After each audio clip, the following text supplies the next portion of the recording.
وأصحابه أجمعين. أما بعد فأعوذ بالله من الشيطان الرجيم. بسم الله الرحمن الرحيم. قال هذا فراق بيني وبينك سأنبئك بتأويل ما لم تستطع عليه صبرا. صدق الله العظيم. محترم دوست اور بزرگوں، حضرت موسیٰ علیہ السلام اور حضرت خضر علیہ السلام کا واقعہ چل رہا تھا کہ حضرت موسیٰ علیہ السلام حضرت خضر کے پاس گئے اور ان کے ساتھ ایک سفر پر روانہ ہوئے۔ جب سفر شروع ہوا تو موسیٰ علیہ السلام نے خضر سے کہا تھا، خضر علیہ السلام نے موسیٰ علیہ السلام سے یہ کہا تھا کہ آپ کو اگر میرے ساتھ سفر کرنا ہے، میرے ساتھ رہنا ہے، تو راستے کے اندر جو بھی واقعات پیش آئے اس کے بارے میں اس کو کچھ نہ پوچھوں۔ پھر بھی ان سے رہا نہیں کر اور 3 واقعات پیش آئے تھے۔ پہلا واقعہ یہ پیش آیا تھا کہ کشتی کے اندر سوار ہوئے دونوں کشتی والوں نے ان کا کرایہ نہیں دیا، پھر بھی حضرت خضر علیہ السلام نے اس کشتی کا تختہ توڑ دیا۔ اور دوسرا واقعہ وہ چھوٹا سا معصوم بچہ جس کی گردن کو مروڑ دیا اور اس کو مار دیا۔ اور تیسرا واقعہ جو بستی کے اندر داخل ہوئے دونوں ساتھی، لیکن اس بستی والوں نے ان کی مہمان نوازی نہیں کی، پھر بھی اس بستی کے اندر ایک دیوار گر رہی تھی، جس دیوار کو حضرت خضر علیہ السلام نے بغیر کسی معاوضے کے درست کر دیا۔ تو موسیٰ علیہ السلام نے سوال کیا، تیسری مرتبہ جب سوال کیا تو حضرت خضر علیہ السلام نے کہا کہ موسیٰ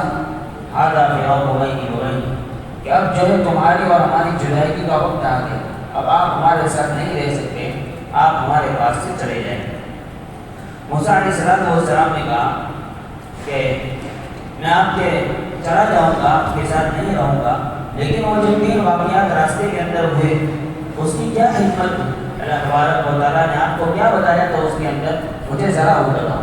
چنانچہ حضرت خضر علیہ السلام تفصیل کے ساتھ بتا رہے کہ سنو، پہلی مرتبہ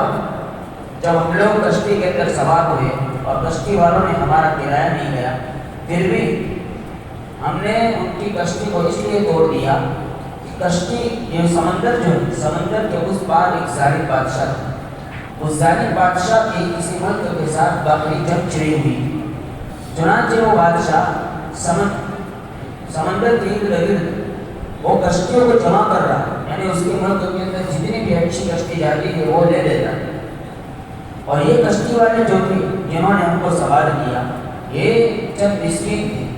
مفسرین نے لکھا ہے کہ قریباً 10 بھائی تھے، ان 10 بھائیوں میں سے 5 بھائی بالکل اپاہج تھے،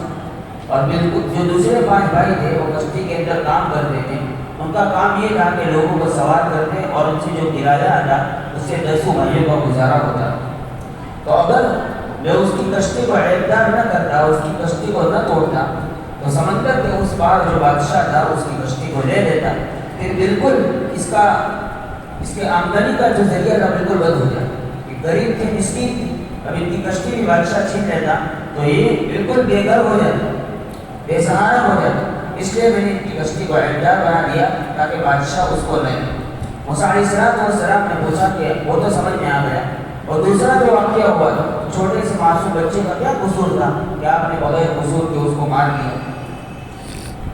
حضرت خضر علیہ السلام نے فرمایا کہ وَأَمَّا الْغُلَامُ فَكَانَ أَبَوَاهُ مُؤْمِنَيْنِ فَخَشِينَا أَن يُرْهِقَهُمَا طُغْيَانًا وَكُفْرًا، کہ جو چھوٹا بچہ تھا مجھے اللہ تبارک و تعالیٰ کی طرف سے یہ بتا دیا گیا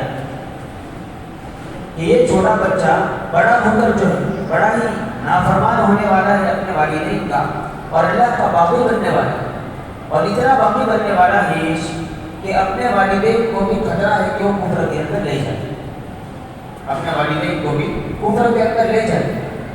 تو اتنا بڑا وہ نافرمان اپنے والدین کا، خدا کا نافرمان، اللہ کا باغی، اور اپنے والدین کو بھی کفر کے اندر لے جانے کا خوف تھا۔ اس لیے اللہ تبارک و تعالیٰ نے مجھ کو یہ حکم دیا کہ ہم کو اس سے بہتر لڑکا دیں گے، اس سے بہتر اولاد عطا فرمائیں گے، تم اس کو مار دو۔ چنانچہ میں نے اس کو قتل کر دیا۔ موسیٰ علیہ السلام نے کہا کہ یہ بھی سمجھ میں آ گیا۔ تو تیسرا واقعہ جو تھا کہ بستی کے اندر داخل ہوئے، بستی والوں نے اکرام بھی نہیں کیا، پھر بھی آپ نے ان کی دیوار بغیر معاوضے کی کھڑی کر دی۔ چنانچہ حضرت خضر علیہ السلام نے اس کا جواب دیا کہ وَأَمَّا الْجِدَارُ فَكَانَ لِغُلَامَيْنِ يَتِيمَيْنِ فِي الْمَدِينَةِ، کہ وہ جو دیوار تھی 2 یتیم بچوں کی، اور اس کے نیچے ان کے والدین کا چھپایا ہوا خزانہ تھا۔ اور بچے یتیم تھے، ان کے والدین بہت پہلے انتقال کر گئے. اب اگر وہ ابھی دیوار گر جاتی تو اس کے نیچے جو خزانہ تھا، آپ کو تو معلوم ہے کہ بستی والے کتنے خطرناک ہیں کہ ہماری مہمان نوازی بھی نہیں تھی. اب وہ بستی والے کیا کرتے؟ یتیموں کے مال کی حفاظت نہ کرتے، ان کے مال کو لے لیتے. اس لیے میں نے اس دیوار کو صحیح سائز کر دیا، ٹھیک کر دیا، تاکہ جب یہ بچے اپنی عمر کو پہنچ جائیں گے، اگر ہم لوگ اشدھ ہوں اور مضبوط ہو جائیں گے، جوان ہو جائیں گے، اس وقت اللہ تبارک و تعالیٰ ان کو ایک خزانہ عطا فرما دے گا. تو اس لیے میں نے ان کی دیوار کو کھڑا کر دیا. یہ تو تینوں واقعات ہو گئے اور اس کا حضرت خضر علیہ السلام نے اس کا جواب دے دیا. لیکن اس پورے واقعے کے اندر بہت بڑی نصیحت اللہ تبارک و تعالیٰ نے ہم سب کے لیے رکھی. میں پہلے ہی کہہ چکا ہوں کہ سورہ کہف جو ہے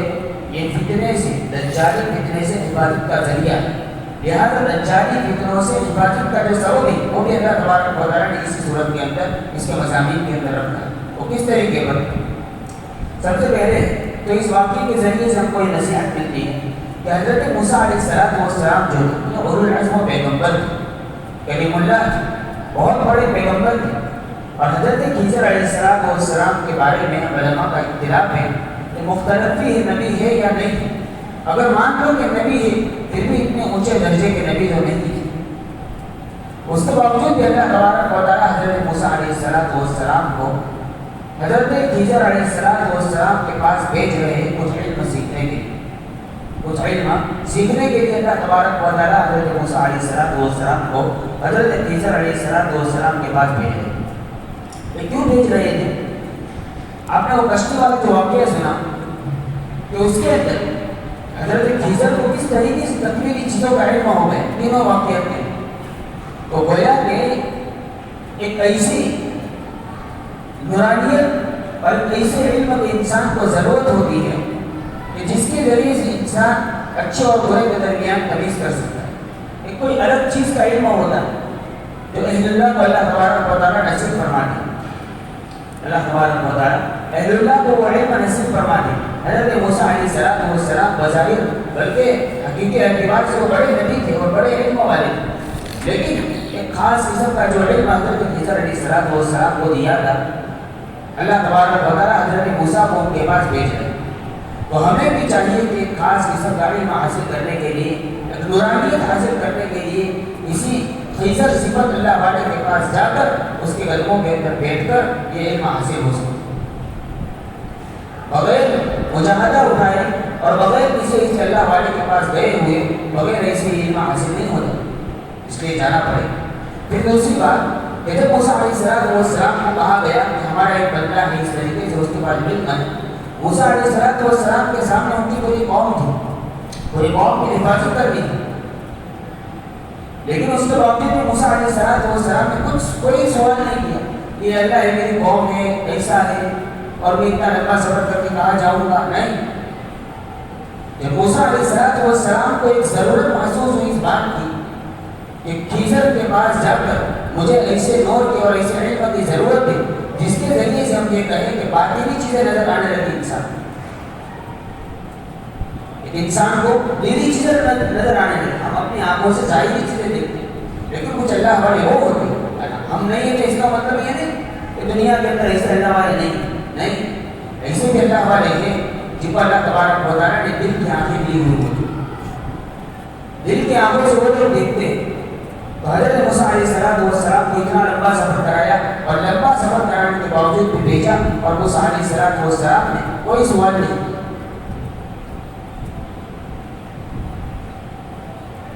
پھر یہ جو علم ان کو دیا گیا، علم کا جو نور دیا گیا، یہ ایسا علم کا نور تھا اس کے ذریعے سے انسان کو حالات کے کوئی کسی بھی قسم کے حالات آ جائے تو ان حالات سے نمٹنے کے لیے ایک گہری سمجھ عطا کی جاتی ہے. اللہ تبارک و تعالیٰ حالات سے نمٹنے کے لیے ایک گہری سمجھ عطا کی جاتی ہے. آج ہم اپنے ماحول کے اندر انسان دیکھیں کہ ہر ایک پریشان ہے لیکن کچھ اللہ والے وہ بھی ہیں جو بالکل مطمئن ہو کر بیٹھے ہیں. دنیا کے اندر ہونے والے مسائل ان کو ان کے پیچھے کچھ اور نظر آ رہا ہے، ان کے پیچھے کی طاقت ان کو نظر آ رہی ہے تو وہ مطمئن ہو کر بیٹھے. اللہ تبارک و تعالیٰ نے حضرت موسیٰ علیہ السلام کو خضر کے پاس رکھ کر وہ گہری سوچ اور گہری نظر عطا فرمائی تھی کہ تو موسیٰ یہ اللہ تبارک و تعالیٰ کی طرف سے نظام ہوتا ہے کہ کوئی بھی دنیا کی حکومت ہو یا کوئی بھی قوم ہو، جب ایک مدت تک ان کے مظالم ان کے اوپر ڈھائے جاتے ہیں اور ظالم قوم جو ایک مدت کے بعد ہلاک ہو کے اللہ کا ایک قانون ہے، اللہ کا دستور، تو حضرت خضر علیہ السلام کو ایک چیزیں نظر آ رہی کہ اس کے پیچھے کی حقیقت کیا ہے۔ چنانچہ حضرت موسیٰ علیہ السلام کی قوم نے جس وقت یہ واقعہ سب ہو گیا، اس کے بعد حضرت موسیٰ علیہ السلام کی قوم نے حضرت موسیٰ علیہ السلام کو یہ کہا تھا کہ بنی اسرائیل فرعون کو ہم پر مظالم ڈھائے جا رہا کہ اوذینا من قبل ان تأتینا ومن بعد ما جئتنا، کیا ہمارے پاس آئے اس سے پہلے بھی ہم کو تکلیفیں دی جاتی ہیں اور ہمارے پاس آئے اس کے بعد بھی ہم کو اسی طریقے سے تکلیفیں دی جا رہی ہیں، تو آخر فرق کیا ہوا؟ تو موسیٰ علیہ السلام کے پاس چونکہ وہ ایک نظر تھی، اللہ تبارک و تعالیٰ نے وہ سبق عطا فرمائی تھی، اس لیے حضرت موسیٰ علیہ السلام نے اطمینان کے ساتھ کہا کہ ابھی رک جاؤ، ابھی جو ہے وہ وقت نہیں آیا کہ اللہ تبارک و تعالیٰ کی طرف ہمارے ساتھ آ جائے، اللہ کی مدد ہمارے ساتھ آ جائے، وہ وقت نہیں آیا۔ چنانچہ اسی طریقے سے مظالم ان کے ساتھ ہوتے رہے بنی اسرائیل کے ساتھ، پھر جو اللہ تبارک و تعالیٰ کی طرف سے ان کو کچھ سمجھا دیا گیا موسیٰ علیہ السلام کو، اس وقت موسیٰ علیہ السلام نے اللہ کے سامنے ہاتھ اٹھا کر دعا کی اور پوری کی پوری فرعونیت کرتا ہوں۔ میں آج کے اپنے اس دور کو لے کر بات کر رہا ہوں، سامنے دیکھیں ہم لوگ کہ زیادہ پریشان ہونے کی ہم کو ضرورت نہیں، اللہ تبارک و تعالیٰ کا جو مقرر کیا وہ وقت آ جائے گا، تو اس وقت ہر ایک ظالم کو اس کے ظلم کی سزا یقینی طور پر ملے گی۔ وقت کے حالات سے گھبرانے کی انسان کو ضرورت نہیں، اس لیے اس بات کا خاص خیال رکھیں۔ پھر دوسری بات کہ حضرت موسیٰ علیہ السلام نے حضرت خضر کے پاس گئے تو جا کر کہنے لگے هل اتبعک علی ان تعلمنی مما علمت رشدا، کہ میں آپ کے ساتھ رہ سکتا ہوں علم سیکھنے کے لیے۔ اس کے ذریعے مفسرین نے ایک بات لکھی اس کے ذمن میں، ایک شاگرد کو چاہیے کہ اپنے استاد کی کامل طور پر بجاوری کرے اس کے حکم، یعنی اس کے ادب کو محفوظ رکھے۔ اسی طریقے سے مرید کو چاہیے کہ اپنے شیخ کی کامل طور پر اس کی اتباع کرے، اس کے آداب کی اور اس کے ادب کی بالکل خاص خیال رکھے، جیسا کہ موسیٰ علیہ السلام نے حضرت خضر کے سامنے ہی ادب پیش کیا۔ پھر جب موسیٰ علیہ السلام نے کشتی کے اندر سوار ہوئے ہیں اور خضر نے اس کو توڑا، ان کی کشتی کو توڑ دیا، تو اس وقت موسیٰ علیہ السلام کو یہ سمجھ رہے تھے کہ کیا کر دیا انہوں نے، ان کی مسکینوں کی کشتی کو توڑ دیا۔ حالانکہ خضر علیہ السلام اس کشتی کو عیبدار بنا کر چھوٹا نقصان پہنچا کر اس کو ہمیشہ کے نقصان سے بچانا چاہتے، چھوٹا نقصان پہنچا کر اس کو عیبدار بنا کر اس کو ہمیشہ کے نقصان، یعنی اگر اس کو عیبدار نہ بنا دے، چھوٹا سا نقصان نہ پہنچاتے تو کشتی ہمیشہ کے لیے ان کے ہاتھ سے کیا ہو جاتی، ضائع ہو جاتی، ختم ہو جاتی۔ تو کبھی کبھی وقت کا تقاضا ہی ہوتا ہے، کبھی وقت کا تقاضا ہی ہوتا ہے کہ اس پوزیشن کے اندر ہم لوگ نہیں ہوتے کہ مظالم کے خلاف ظالم سے بالمقابل کھڑا ہو کر اس سے بدلہ لیا جائے، اس پوزیشن کے اندر ہم نہیں ہوتے، طاقت نہیں ہوتی، کوئی حکومت ہوتی ہے ایک طرف، طاقت نہیں ہوتی، تو اس وقت مصلحت کا تقاضا یہ ہوتا ہے کہ جس چیز کے اوپر ظلم کیا جا رہا ہے اسی چیز کو انسان روکے، جیسا کہ حضرت خضر علیہ السلام نے اس کشتی کو عیبدار بنا دیا تاکہ ایک ظالم بادشاہ جو تھا اس کے ظلم سے اس کشتی کو بچا لیا۔ مولانا مناصر حسن گیلانی رحمۃ اللہ علیہ نے اس اصحاب کہف کے اوپر دجالی فتنوں کے اوپر ایک کتاب لکھی ہے، دجالی فتنوں کے خط و خال۔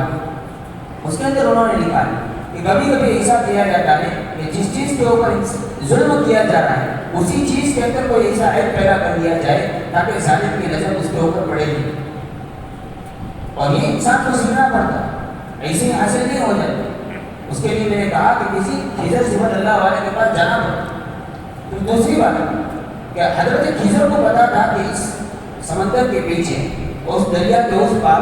ظالم بادشاہ جو لوگوں کے اوپر ظلم کر رہا ہے، حضرت خضر کو معلوم۔ حضرت خضر نے اس وقت حضرت موسیٰ سے یہ نہیں کہا کہ چلو جا کر مقابلہ کریں، چلو جا کر مقابلہ کرتے ہیں، یہ نہیں کہا، وہ معلوم تھا کہ ظلم ہو رہا ہے، اس کے باوجود بھی یہ نہیں کہا کیونکہ وہ اس پوزیشن کے اندر نہیں ہے۔ تو ایک قوم کے ایک رہبر کے لیے، قوم کے ایک لیڈر کے لیے یہ ساری کی ساری معلومات اس کو ہونی چاہیے کہ اللہ تبارک و تعالیٰ کا کس وقت کے اندر کیا حکم ہے، اور اللہ کے نبی صلی اللہ علیہ وسلم کی پوری زندگی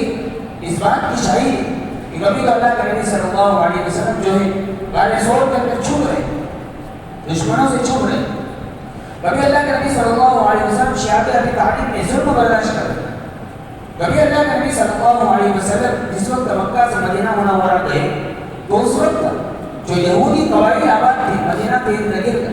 اللہ کے نبی صلی اللہ علیہ وسلم ان سے صلح کر رہے، اور ایک وقت کبھی ہوا یا کہ اللہ کے نبی صلی اللہ علیہ وسلم بدر کے اندر اتر کر مقابلہ کر، تو ایک جو اسٹیپ ہے زندگی کی ایک قوم کے لیڈر کو سیکھنے چاہیے اور اسی کے مطابق انسان کو فیصلے کرنے چاہیے۔ پھر دوسرا واقعہ پیش آیا، یہ تو کشتی والا واقعہ ہوا، پھر وہ دوسرا واقعہ جو بچے والا پیش آیا کہ اس کو قتل کر دیا گیا بغیر کسی قصور کے، تو اس کی حضرت خضر علیہ السلام نے بتایا کہ اس پوزیشن کے اندر تھا کہ یہ کفر کے اندر مبتلا ہو کر اپنے والدین کو بھی کفر کے اندر داخل کر دیتا گویا اس، اور اس وجہ سے قتل کا مستحق تھا۔ اور آج کے زمانے کے اندر ہم لوگ دیکھیں اپنے ماحول کے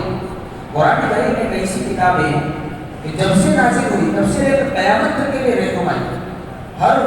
موقع کے اوپر ہر وقت انسان کے ہاتھ پکڑ کر رہنمائی کرتا ہے، صرف سوچنے کی ضرورت ہے۔ یہ جو بچے کو قتل کر دیا گیا اس کے کفر کی وجہ سے، کیا ہم آج کے زمانے کے اندر دیکھیں کہ کیا دجالی حکمیں یا دجالی طاقتوں کی طرف سے قائم کردہ دینی تعلیم کیا اس ماحول کے اندر نہیں، اس پوزیشن کے اندر نہیں ہے کہ انسان کو ایمان سے نکال کے کفر تک پہنچا؟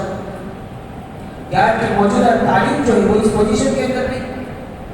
کہ بچہ جو اس کے اندر لگتا ہے تو اس کے ایمان کو خطرہ ہو جاتا ہے؟ اور یہ تعلیم کو جس مغربی تہذیب نے قائم کیا، اس مغربی تہذیب کے تو یہاں بالکل عام ہے کہ اپنے والدین کے ساتھ غداری کرنا اور اپنے والدین کو ان کے روم کے اندر رکھ کرا جانا اور ان کے آداب نہ کرنا، ان کی خدمت نہ کرنا، ان کی نافرمانی کرنا، یہ تو ان کے پاس بالکل عام ہے۔ تو یہ انہی تعلیم کے ذریعے سے اس امت کے اندر بھی یہ فتنہ جو فتنہ تھا، یہ فتنہ امت کے اندر لانا چاہتا ہے کہ اس تعلیم کے ذریعے سے انسان جو ہے وہ کفر تک پہنچ جاتا ہے یا کم از کم اپنے والدین کا نافرمان بن جاتا ہے۔ اور جب انسان کفر تک پہنچ جائے اس تعلیم کے ذریعے سے تو پھر گویا جس طریقے سے وہ بچہ اس کا قتل کرنا چاہیے ہو گیا ہے، اسی طریقے سے اگر یہ انسان بھی اسی تعلیم کے ذریعے سے کفر تک پہنچ جاتا ہے تو اس کا قتل کرنا بھی کیا ہو جاتا ہے، چاہیے۔ اور سیدھی سی بات ہے، آج ہم اپنے بچے کو کسی اسکول کے اندر ڈالتے ہیں تو انسان کی پہلی چیز کیا ہوگی، پہلی نظر اس کی کیا ہوگی، اس کی زندگی بن جائے۔ انسان دینی تعلیم کی لیے اس کی فکر نہیں کرتا۔ تو یہ دجالی طاقتیں، دجال بہت بعد میں آئے گا لیکن یہ دجالی طاقتیں آہستہ آہستہ جو ہے ہمارے درمیان اپنا اثر دکھا رہی، تو ہمیں ان ساری چیزوں سے بچنا چاہیے، ایسی چیزوں سے بچنا چاہیے کہ ہماری نسلیں جو ہے وہ ایسی تعلیم حاصل کر کے کفر کے دہانے تک پہنچ جائے، یا کم از کم اپنے والدین کے نافرمان بن جائے، کہ جس کے نتیجے میں انسان واجب القتل ہو جاتا ہے۔ اس طریقے سے حضرت خضر علیہ السلام نے اس بچے کو قتل کیا۔ یہ واقعے کے ذریعے سے ہم کو یہ نصیحت دی گئی، اس لیے اس کا بھی خاص خیال رکھنا چاہیے۔ پھر تیسرا جو واقعہ پیش ہوا تو موسیٰ علیہ السلام نے یہ کہا کہ آپ نے وہ دیوار کیوں کھڑی کر دی بغیر کسی معاوضے کو، بغیر کسی معاوضے کو؟ اب آج تو یہ سمجھانے کی ضرورت ہی نہیں کہ آج کے اس دور کے اندر بغیر معاوضے کے کوئی کام کرنا نہیں اب سمجھا جاتا، ہر کام کا معاوضہ انسان لیتا ہے، مادیت میں غلام ہو چکی، یعنی معمولی بہانے سے انسان جو ہے روپیہ کمانے کی کوشش کرتا ہے۔ گویا ایک درخت کے نیچے انسان اپنی گاڑی پارک کرتا ہے کچھ جگہوں پر ایسا ہے تو اس کا بھی اسے کرایہ لیا جاتا ہے، یعنی درخت کبھی بزبان حال یہ کہہ رہا ہوتا ہے کہ اب وہ وقت نہیں رہا جو پہلے تھا، اب تو جو ہے آپ کو گاڑی کھڑے رکھنے ہمارے سارے کے اندر آپ کو اگر کھڑا رہنا ہے تو اس کا بھی اس کو کرایہ دینا ہے، یعنی مادیت بالکل عام ہو چکی۔ اور کیسی عام ہوئی، ایسی عام ہوئی کہ انسان جو ہے اپنے بچے کو میں کہہ رہا تھا، بچے کو اسکول کے اندر بھیجتا ہے تو اس کا اسکول کا جو انتخاب کرتا ہے تو اس کی نیت یہ ہوتی ہے کہ اس اسکول کے اندر میرے بچے کی زیادہ سے زیادہ اور اچھے سے اچھے اس کو کیریئر بنے. ہمارے اعتبار سے کہاں تک پہنچے, کیریئر کے بارے میں انسان فکر کرتا, کیریکٹر کی فکر نہیں کرتا, اس کے کیریکٹر کی فکر نہیں ہوتی, اس کے کیریئر کی فکر ہوتی, اس کے اخلاقیات کی فکر نہیں ہوتی کہ کس اسکول کے اندر پڑھ کر میرا بچہ جو ہے اچھے سے اچھا اخلاق والا بنے. نہیں, کس اسکول کے اندر پڑھ کر اچھے سے اچھا ڈگری والا بنے, یہ انسان کی فکر ہوتی. تو مادیت سے انسان اس دنیا کے اندر جو گناہ ہو رہے ہیں اس کا سب سے بڑی وجہ مادیت ہے, روپیہ پیسہ ہے. لہٰذا اس سے بھی انسان کو بچنا چاہیے. تو فتنہ کی سورہ کہف کے اندر اللہ تبارک و تعالیٰ نے یہ واقعہ لا کر اس بات کی طرف اشارہ کیا کہ مادیت جب بالکل عروج پر ہو جائے گی تو اس وقت گویا دجال ظاہر ہو جائے. اور اس واقعے کے ذریعے سے کو ایک اور نصیحت دی, یہ جو کہا گیا کہ وقال ابوہما صالحا, کہ ان کے والد بڑے نیک تھے. یعنی نیک ماں باپ کے اولاد کو اللہ تبارک و تعالیٰ ضائع نہیں کرتا. نیک ماں باپ کے اولاد کو اللہ تبارک و تعالیٰ کبھی ضائع نہیں کرتا. اسی لیے حضرت عیسیٰ علیہ السلام کو کہا کہ ان کا وقال ابوہما صالحا, ان کے والد بڑے نیک تھے, لہٰذا آپ ان کی مدد کر دیجیے. اور باپ کی نیکی جو ہے نسلوں کے اندر نیکی بن کر چلتی, اور باپ کی ہوئی کچھ نیکی کا وہ ثمرہ ہوتا ہے کہ جس کی وجہ سے اللہ تبارک و تعالیٰ اس کے نسلوں کے اندر ہدایت کرتے ہیں. یہ یقین نیک باپ کے اولاد کو بھی اللہ ضائع نہیں کرتا. حضرت عمر ابن عبدالعزیز رحمۃ اللہ علیہ کی سیرت آپ نے پڑھی ہوگی تو معلوم ہوگا کہ جس وقت ان کا انتقال ہو رہا ہے اس وقت حضرت عمر بن عبدالعزیز کے بادشاہ وقت پھر بھی بہت سادگی کے ساتھ اللہ کو راضی کر کے انہوں نے زندگی گزاری تھی. وہاں تو ذرا بھی روپیہ ان کے پاس نہیں کہ اپنے اولاد کے لیے کچھ چھوڑ کر جائے. ان کے بہن نے آ کر کہا کہ بھائی تم تو بھر کر جا رہے ہیں, اپنے اولاد کے لیے کیا چھوڑا ہے؟ کچھ نہیں چھوڑا.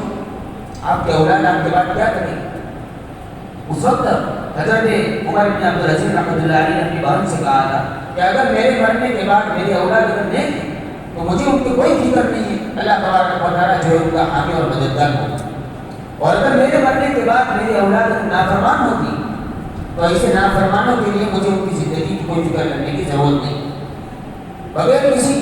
کچھ چھوڑے جو کرے. اور ان سے پہلے جو بادشاہ عبد الملک بن مروان, سلیمان بن عبد الملک, یہ جو بادشاہ تھے بڑی پراپرٹی دبائی تھی حکومت کی اور بڑا مالا خزانہ تھا ان کے پاس. اپنے اولاد کے لیے بہت کچھ چھوڑ کر گئے, لیکن آخر کے اندر دنیا نے وہ وقت بھی دیکھا کہ انہی بادشاہوں کے اولاد کہ جو کروڑوں اور اربوں کی ملکیت چھوڑ کر گئے تھے, جامع مسجد کے اندر ان کو بھیک مانگتے ہوئے دیکھا.